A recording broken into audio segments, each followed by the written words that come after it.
A sea of cameras flashing like lightning in a storm, as housekeeper X vanished into an unmarked van, her scarf-draped silhouette the last glimpse the world would get that day. Her testimony had ignited a firestorm, and the absence of Sean Diddy Combs from the courtroom only poured fuel on the blaze. X was ablaze with speculation. Hashtags like Tonner Diddy Secrets, Tonner Justice for Malia, and Jacker Who is Housekeeper X trending worldwide, each post dissecting her revelations. The burned passport of Malia J. Chatton, the blood-stained towels, the vault room brimming with mysterious tapes. Reporters outside the courthouse shouted over one another, their live feeds crackling with urgency, while protesters waved signs demanding answers for Malia, a 17-year-old aspiring model last seen at Diddy's 2016 yacht party, and Kim Porter, whose 2018 death now felt like a piece of a larger, sinister puzzle. The Maid's words, "They know I'm going to talk," echoed in every headline, tying Kim's final days to a web of secrets Diddy had fought to bury. As the sun set over Los Angeles, the question wasn't just where Diddy had gone after his abrupt courtroom exit, but what he was so desperate to hide that he'd left his empire to burn. Inside newsrooms, editors scrambled to keep up with the story's velocity. Tabloids splashed housekeeper X's testimony across front pages, with headlines like, "Diddy's Maid blows lid off mansion of horrors." Isian burned evidence links rap mogul to missing teen. The more restrained outlets like CNN and the New York Times focused on the courtroom drama, detailing the prosecution's evidence. A singed Polaroid, a warped memory card labeled 716, 16M, and a burned page marked Guest Entry Protocol with a list of aliases. The flyer of Malia J. Her family, silent for years, held a press conference through their attorney, a gray-haired woman with a voice like steel. Malia was full of dreams, she said, holding up a photo of the teen laughing at a beach. She went to that yacht party and never came home. Housekeeper X has given us hope for justice. The crowd outside the presser wept, some clutching candles, others chanting Malia's name. On X, a user claiming to be a cousin posted a thread about Malia's love for fashion, her sketches of dresses still tucked in a bedroom drawer. The post went viral, racking up millions of views, each retweet amplifying the call for answers. Kim Porter's name, though, was the story's darker undercurrent. Her friends, long vocal about her suspicious death, flooded social media with memories and accusations. When a former stylist named Tasha posted a grainy photo of Kim at a 2017 event, her smile tight,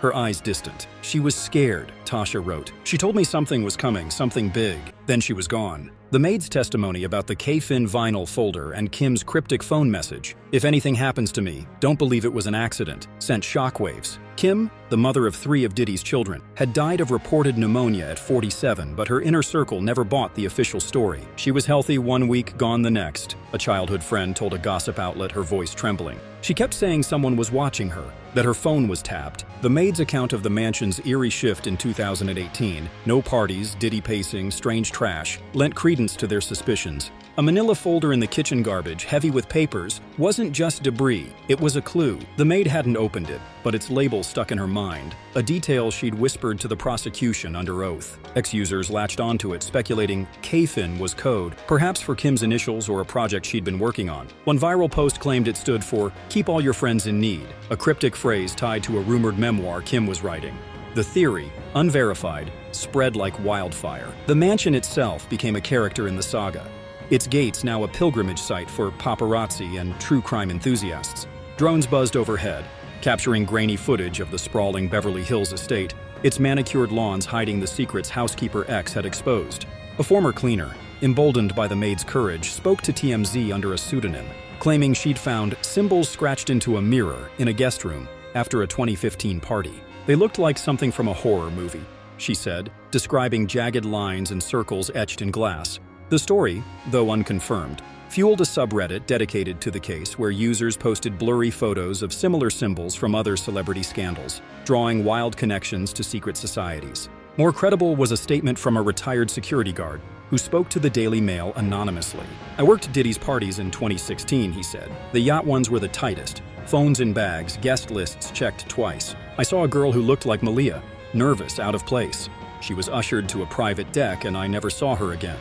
His words, though uncorroborated, sent chills through the online sleuth community, who mapped the yacht's route that night, pinpointing a spot off Miami where it lingered for hours. The vault room, though, was the story's black heart. Housekeeper X's description, a soundproof chamber lined with shelves of labeled memory cards and mini DV cassettes, sparked a frenzy of speculation. "It's his leverage vault," one ex-user posted, claiming Diddy recorded compromising footage of powerful guests. The theory wasn't new. Whispers of such tapes had dogged his parties for years, but the maid's testimony gave it legs. She'd only glimpsed the room once, stepping inside when a guarded door was left ajar. The shelves, she said, were meticulous. Some tapes marked with first names and dates, others with numbers like 17A or 23B. A guard's sudden appearance, his hand on his belt, had sent her fleeing. But the image haunted her. It wasn't storage, she told the court. It was a secret. The prosecution hinted at seeking a warrant to search the mansion, though legal experts on cable news doubted it would happen soon. Diddy's team was too good, too connected. Still, the idea of those tapes locked away in a hidden room drove the internet wild. A former music exec speaking to Rolling Stone anonymously claimed, "Everyone in the industry knows about Diddy's tapes. They're his insurance policy. If he's going down, he's not going alone." The comment, vague but ominous, kept the story alive, each retweet adding another layer of intrigue. Diddy's absence stretched into days, his team stonewalling the press with boilerplate statements. "Mr. Combs is addressing personal matters and will return to court as required," a spokesperson said, but the words rang hollow.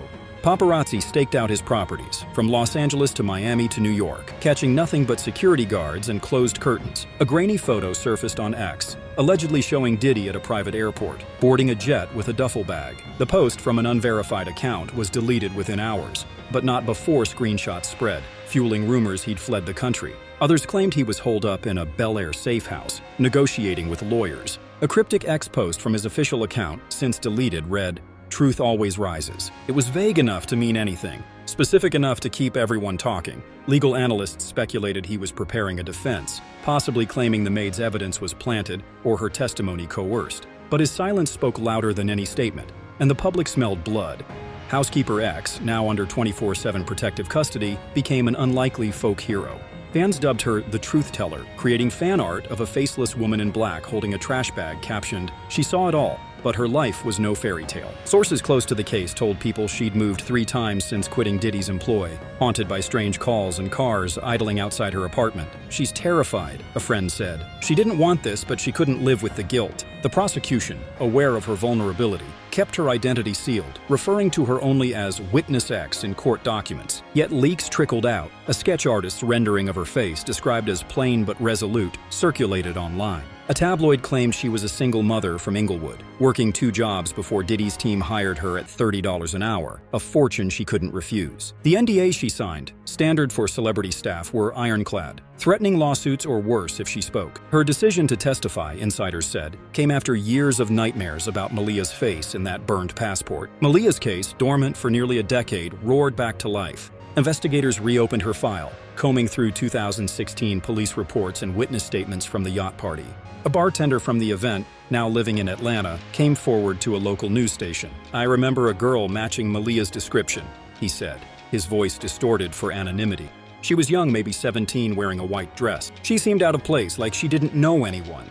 I saw her talking to a guy in a suit, then she disappeared toward the upper deck." The statement, though vague, matched the maid's glimpse of Malia on a party screen. Detectives tracked down the yacht's manifest, but key records were missing, allegedly destroyed in a 2017 storage fire. The coincidence raised eyebrows, and ex-users dug deeper, unearthing photos from the party showing blurred figures in the background, one resembling Malia's flyer.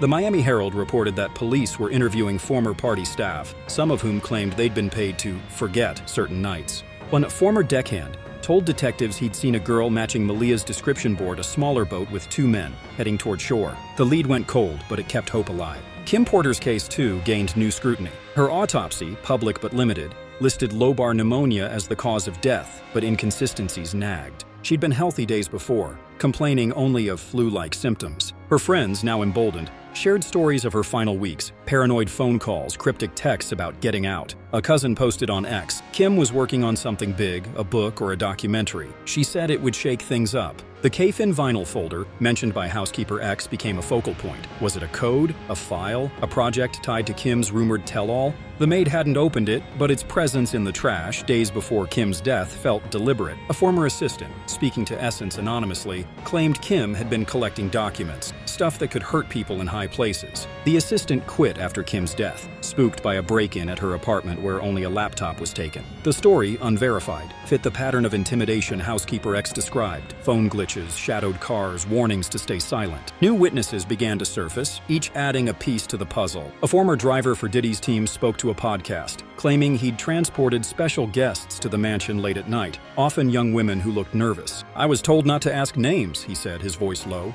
"But I saw one girl, maybe 18, crying as she got out. I never saw her again." The driver, now retired, said he'd kept a logbook, which he'd turned over to investigators. Another witness, a sound technician who worked Diddy's parties, claimed to have seen a hidden camera in the downstairs den, its feed wired to a private server. "I thought it was for security," he told a local reporter, "but the way they guarded it, it felt wrong." Both witnesses, like housekeeper X, reported harassment after leaving Diddy's employ: slashed tires, anonymous texts, even a brick through a window.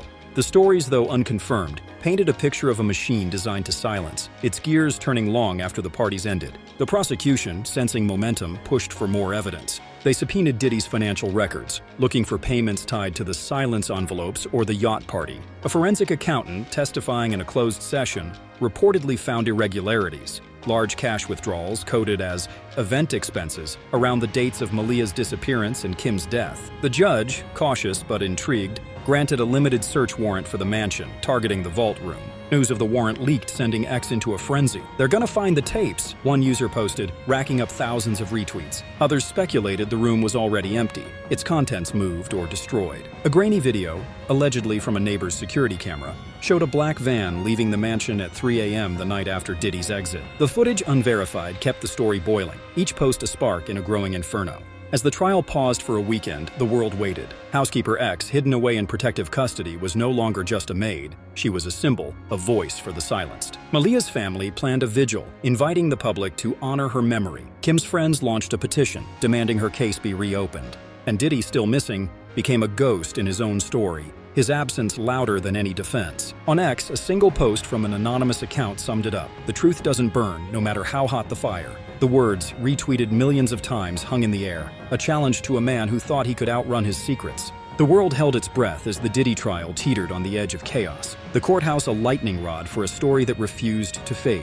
Housekeeper X's testimony had cracked open a Pandora's box: burned passports, blood-stained towels, a vault room of secrets, and with Diddy still missing, the speculation was relentless. Pulsed with theories, from claims he'd fled to a Caribbean hideout to whispers he was holed up in a Manhattan penthouse plotting his defense. The hashtag #TruthTeller soared, with housekeeper X's courage lionized in memes and murals, her faceless image a symbol of defiance.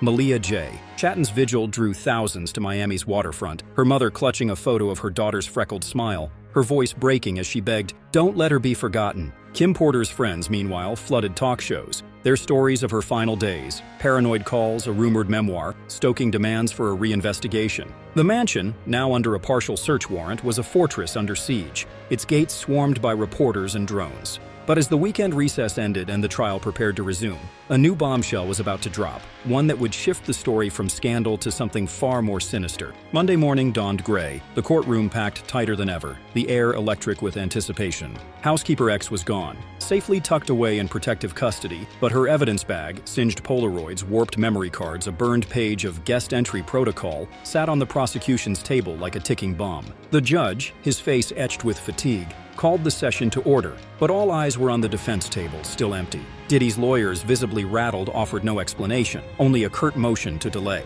The prosecution, sensing blood, countered with a surprise witness, introduced as Witness Y, a former sound engineer who'd worked Diddy's parties from 2015 to 2017. A wiry man in his 40s, he took the stand, his hands fidgeting as he swore the oath. "I installed audio systems for the private events," he said, his voice low but clear. "But I saw things. Cameras, hidden mics, feeds going to a server I wasn't allowed to touch." The gallery gasped, reporters' pens scratching like a swarm of bees. He described a night in July 2016, the same date as Malia's disappearance, when he was asked to fix a glitch in the downstairs den's feed. "I saw a girl on the monitor," he said, his eyes darting to the jury. "Young white dress, looking scared. She was led to a back room and the feed cut out." The courtroom erupted, the judge banging his gavel as whispers turned to shouts. The engineer, sweat beading on his brow, went on. "After that night, I was told to wipe the server. I couldn't. I copied one file first. He'd kept it on a thumb drive, hidden in his apartment. too terrified to speak until housekeeper X's testimony gave him courage. The prosecution, with a flourish, produced the drive, its contents already reviewed by forensic techs. The file, grainy but chilling, showed a yacht's interior, a girl in a white dress matching Malia's description being ushered through a door by a man in a suit. The clip was 17 seconds long, ending abruptly, but it was enough. Jurors covered their mouths, one woman wiping tears. The prosecution's voice boomed, "This is evidence of a cover-up, a deliberate erasure of Malia Chatten's final moments." The defense, floundering, objected, claiming the video was unverified, but the judge admitted it, noting its relevance to the ongoing investigation. Outside, X exploded, the clip leaking within hours, racking up millions of views despite court orders to suppress it. The engineer's testimony didn't stop there. He spoke of the vault room, confirming housekeeper X's account. "It wasn't just tapes," he said. "There were hard drives locked in a safe. I saw them when I ran cables through the West Wing. The labels, names, dates, some with red stickers marked priority. But I overheard security say they were insurance." The word hung in the air, a callback to the music exec's claim that Diddy held leverage over powerful guests. The engineer's voice shook as he described his own fallout. Threatening calls, a car following him home, his apartment ransacked. "I moved to another state," he said. "But I kept the drive. I couldn't let it go." The courtroom was a pressure cooker, the gallery buzzing. Reporters live tweeting every word. The prosecution closed by linking the video to Malia's case, noting the yacht's manifest listed a VIP guest, with an alias matching one on the burned protocol page. The connection, though circumstantial, was damning. Then the unthinkable happened. As the judge prepared to adjourn, a commotion stirred outside. Reporters, tipped off by a courthouse source, rushed to the steps, where a black SUV idled. Diddy emerged, his face gaunt, sunglasses gone, flanked by 2 lawyers and a security detail. The crowd surged, cameras flashing, shouts of, "What happened to Malia?" and "Did you kill Kim?" drowning out his team's pleas for space. He said nothing, his jaw tight, but his eyes, red-rimmed, haunted, spoke volumes. He entered the courthouse, taking his seat just as the session resumed. The gallery buzzed, the air electric with his return. The prosecution, unfazed, moved to play the engineer's video again, projecting Malia's image for all to see. Diddy stared at the screen, his hands clenched, a single bead of sweat rolling down his temple. The engineer, still on the stand, glanced at him and whispered, "I'm sorry." The apology, barely audible, sent a chill through the room. As the judge called a recess, the world outside erupted anew. Ex-posts claimed Diddy's return was a calculated move, a plea deal in the works. Others speculated he'd been coerced, perhaps by whoever else was on those tapes. Malia's family, watching from home, issued a new statement. "That video is our daughter. We won't stop until we know the truth." Kim's friends, meanwhile, planned a march, their petition to reopen her case nearing 1 million signatures. The mansion search, ongoing but slow, yielded nothing yet. The vault room, per early reports, was empty, its contents likely moved. Yet housekeeper X's evidence bag, now in FBI hands, was being analyzed, with rumors of recoverable data on the memory cards. The story, far from over, hung on a knife's edge, each revelation pulling the world deeper into a labyrinth of secrets. Diddy, back in the courtroom, was no longer the untouchable mogul. He was a man cornered, his empire of silence crumbling. And somewhere in the shadows of those tapes, the truth waited, ready to burn through the lies.